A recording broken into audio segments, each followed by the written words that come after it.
Bonjour, c'est de nouveau Michael. La dernière fois, je vous ai parlé de tout ce qui était nécessaire pour commencer à dessiner, le matériel basique et indispensable pour commencer. Aujourd'hui, je voudrais vous parler de quelque chose d'autre, c'est la perception. Donc, c'est-à-dire où se place un objet en fonction de l'espace donné, d'accord? Donc, laissez-moi vous donner un exemple. Donc, là, par exemple, dans ma chambre, on peut voir que forcément, je suis dans une pièce rectangle en 3 dimensions. Sauf que nous avons là, ici, le fond d'un rectangle, ok?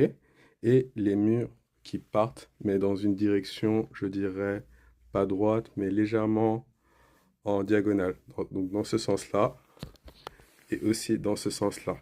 Le rectangle là-bas, au fond, est beaucoup plus petit, ce qui crée cette distance. Et on a aussi notre ligne d'horizon qui est placée en plein milieu.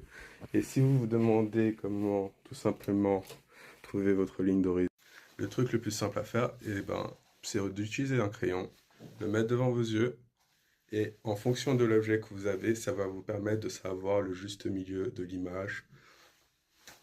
Et grâce à ça, vous savez où se trouve la ligne d'horizon, d'accord? Mais là, il y a quelque chose qui est toujours important, c'est que vous devez toujours avoir une bonne posture, comme je l'avais dit la dernière fois, de droit, ne pas trop, justement pour pas que votre ligne d'horizon change en fonction de si je suis comme ça ou comme ça, c'est pas la même chose. Vous dessinez pas du tout la même chose.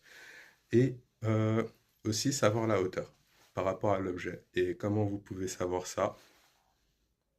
C'est magique.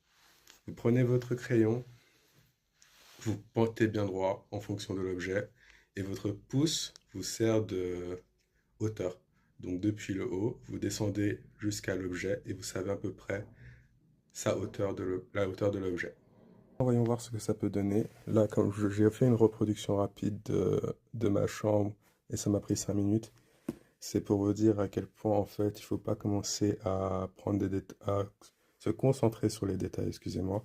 Là, vous pouvez voir que j'ai mis un rectangle qui va me servir de base et que j'ai réussi à placer mes deux points de fuite, ok, qui sont juste ici.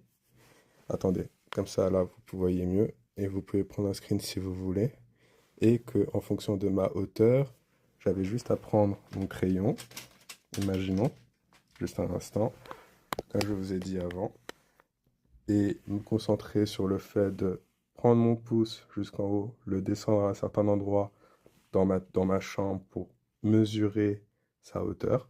Et grâce à ça, j'ai réussi à placer tous les différents objets qu'on peut avoir dans ma chambre. Et c'est seulement après tout ça